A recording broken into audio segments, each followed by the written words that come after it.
Very good morning my dear students. आज की video में बात करेंगे थर्ड लेवल के बारे में। तो इससे पहले यहाँ पे एक कोटेशन के साथ इसको स्टार्ट करना चाहेंगे।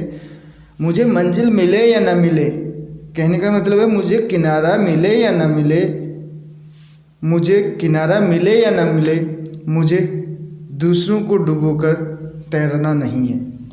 कहने का मतलब है मुझे अपनी मंजिल मिले या ना मिले कोई फ़र्क नहीं पड़ता, लेकिन मुझे दूसरों को उसके लिए नीचा दिखाकर अपनी मंजिल को हासिल नहीं करना है। तो कहने का मतलब है खुद पॉजिटिव रहना है, कोशिश करते रहनी है। मंजिल एक ना एक दिन तो मिल ही जाएगी, लेकिन किसी दूसरे को हम नीचा दिखाते हैं और अपनी मंजिल को हासिल कर लेते हैं, तो इससे अच्छा है कि हमें वो मंजिल ही ना मिले। तो स्टार्ट करते हैं आज की वीडियो को। यहाँ पे इसमें जो हमारा जो आज का टॉपिक है, जो चैप्टर है थर्ड लेवल करके है, ये मेरे एक स्टूडेंट की स्पेशली रिक्वेस्ट भी थी, तो उसी पे ये वीडियो मैं बनाने जा रहा हूँ आज की। तो इस चैप्टर को समझने की कोशिश करेंगे। थर्ड लेवल नाम की कोई चीज़ इस संसार में एग्जिस्ट नहीं करती है। पहली चीज़ तो है थर्ड लेवल नाम का कोई स्थान इस संसार में नहीं है। ये किस पे बेस्ड है? इमेजिनेशन पे। इमेजिनेशन नहीं बोलेंगे, ये स्केप है रियलिटी से, यानी कि वास्तविकता से अपने आप को बचाना चाहता है। यहाँ पे जो चार्ली नाम का कैरेक्टर है, एक बार क्या होता है जब ऑफिस से घर लौट रहा होता है वो शाम को, तो उसको लेट हो जाती है, देर हो जाती है, तो उसके कारण वो एक बहाना खोज निकालता है, एक्सक्यूज बोल सकते हैं इसको। थर्ड लेवल नाम की कोई चीज़ यहाँ पे विद्यमान नहीं है इस स्टोरी में, लेकिन यहाँ पे वो अपनी जो हार्श रियलिटीज हैं, जो वास्तविकता है इस जीवन की, उसको छिपाने की कोशिश करता है, उससे बच निकलने की कोशिश करता है। इसलिए मनगढ़ंत कहानी यहाँ पे बनाता है कि थर्ड लेवल पहुँच गया था करके। तो स्टार्ट करते हैं इस कहानी को। देखिए यहाँ पे जैक फिनी ने लिखा है इसको। Jack Finney, Walter Braden Jack Finney इनका नाम है। इनका पूरा नाम अगर बात करें,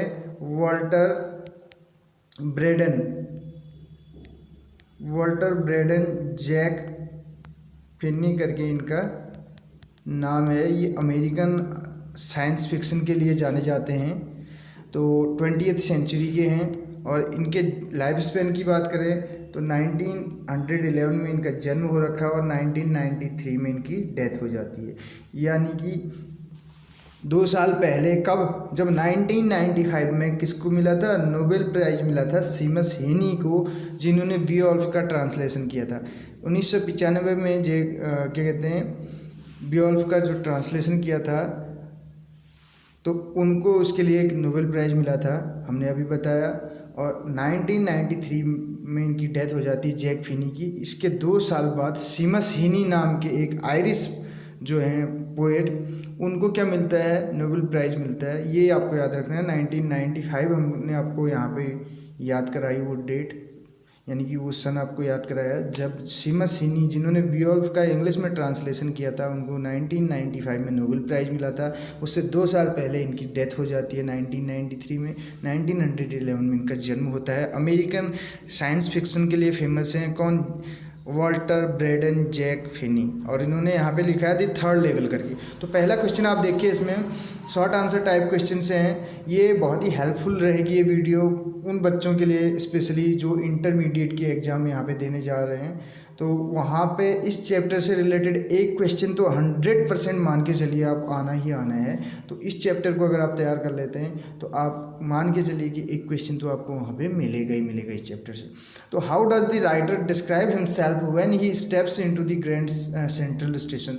ग्रैंड सेंट्रल स्टेशन पे जैसे ही वो स्टेप करता है, यानी कि आगे पाँव बढ़ाता है, कहने का मतलब है उसकी तरफ, ग्रैंड सेंट्रल स्टेशन की ओर, तो how does the writer describe himself? अपने आप को कैसे डिस्क्राइब करता है, अपना वर्णन कैसे करता है, कैसे वो आगे बढ़ता है ग्रैंड सेंट्रल स्टेशन की ओर?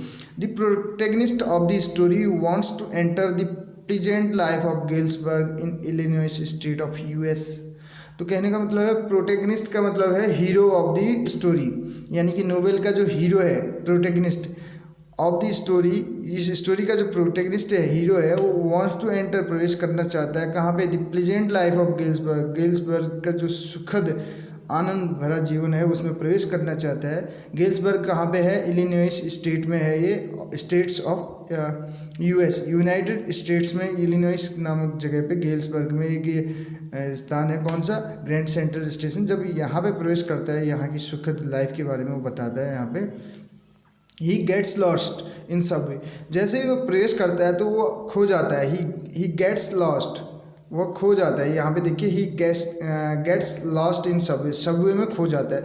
दो यहाँ पे मार्ग, एक तो वे और दूसरा सबवे, उपमार्ग बोल सकते हैं। तो जैसे ही उसमें प्रवेश करता है तो वो खो जाता है। After wandering up and down he reaches the third level. अब जब वो घूमते रहता है वहाँ पे, इधर उधर भटकता है, तो क्या ऊपर नीचे जब भटकते रहता है तो उसके बाद कहाँ पहुँच जाता है? ही reaches the third level, third level में पहुँच जाता है ग्रैंड सेंट्रल स्टेशन, जिसका नाम क्या दे रखा है उसने? Third level of grand Central station. Grand Central station के थर्ड लेवल पे पहुँच जाता है। जैसे ही वो खो जाता है, जैसे प्रवेश करता है किसमें? गेल्सबर्ग इलिनॉइस स्टेट में जैसे ही प्रवेश करता है वहाँ पे वो, और वहाँ से अंदर जाते ही सबवे में वो खो जाता है, और ऊपर नीचे जब भटकता है तो लास्ट में कहाँ पहुँच जाता है? थर्ड लेवल में पहुँच जाता है। ये आपको याद रखना है। Each and everything was in contrast there, और हर एक चीज़ वहाँ पे क्या थी? एक अजीब टाइप की उसको लग रही थी उस थर्ड लेवल में, कॉन्ट्रास्ट थी, यानी कि उनमें आपस में क्या था? अंतर था, बहुत ज़्यादा विविधता थी।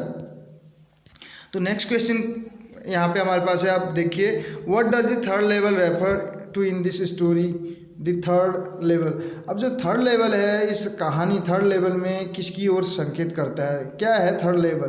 The third level refers to an exit, a way of escape from the reality. एक थर्ड लेवल क्या है? रेफर्स करता है एक एग्जिट की ओर, यानी कि एग्जिट में बाहर निकलने का रास्ता जो होता है, और वे ऑफ स्केप, बचने का एक तरीका, स्केप मीन्स बचना, फ्रॉम द रियलिटी, वास्तविकता से बचने का एक तरीका, एक मार्ग है ये थर्ड लेवल, और कुछ भी नहीं है। ठीक है, नेक्स्ट देखिए, what do you infer from Sam's letter to Charlie. तो इन्फर कैसे करते हैं आप? कैसा निष्कर्ष निकालते हैं? क्या निष्कर्ष निकालते हैं सैम का जो लेटर है चार्ली के लिए उससे? From Sam's letter to Charlie, we infer that Sam had been to Galesburg. इससे हम ये निष्कर्ष निकालते हैं कि सैम हैड बीन, हो आया था कहाँ? गेल्सबर्ग। अब गॉन और बीन किससे रिलेटेड हमने वीडियो बना रखी है। गॉन आप तब यूज करते हैं जब आप कहीं गए हैं, जैसे मैं बोल रहा हूँ मैं अल्मोड़ा गया हूँ यानी कि मैं जा चुका हूँ। I have gone to Almora, अगर मैं वहाँ जाके वापस आ गया हूँ यानी कि हो आया हूँ कहना है, तो मैं गॉन की जगह बीन यूज करूँगा। तो ऐसे ही यहाँ पे यूज किया गया, Sam had been to Galesburg, Sam हो आया था कहाँ? गेल्सबर्ग। ये हम इस लेटर से निष्कर्ष निकालते हैं। ठीक है, नेक्स्ट क्वेश्चन आप देखिए, how is there an intersection of time and space in the third level. तो कैसे इसमें इंटरसेक्शन है, कह रहा है टाइम और स्पेस का, स्थान और जो है समय का, थर्ड लेवल में। There is an intersection of time and space in the story, इस कहानी में। Living in the present life, जी तो किस में रहे? प्रेजेंट लाइफ में। Charlie wanders into the years 1894। अब living in the present time में जी रहे हैं, कहने का मतलब वर्तमान समय में। उस टाइम पे चार्ली क्या करता है? Wonders into the air. अब उस टाइम की बात कर रहा है, वॉन्डर करना, घूम फिरना, यानी कि हो आना, कहीं पे घूमना, सैर करना।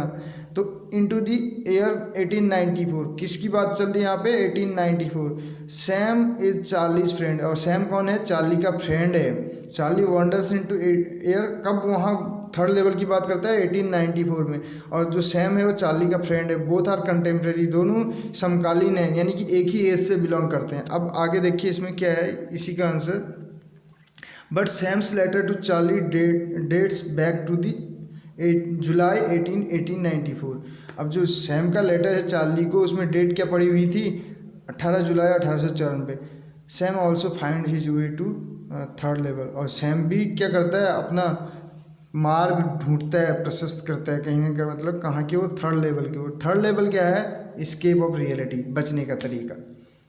कहीं ना कहीं चार्ली अगर बचने के लिए वो तरीका निकाल रहा है, तो उसका फ्रेंड भी वही कोशिश कर रहा है थर्ड लेवल के बारे में बात करके। Why did Charlie suspect that Sam had gone to Galesburg.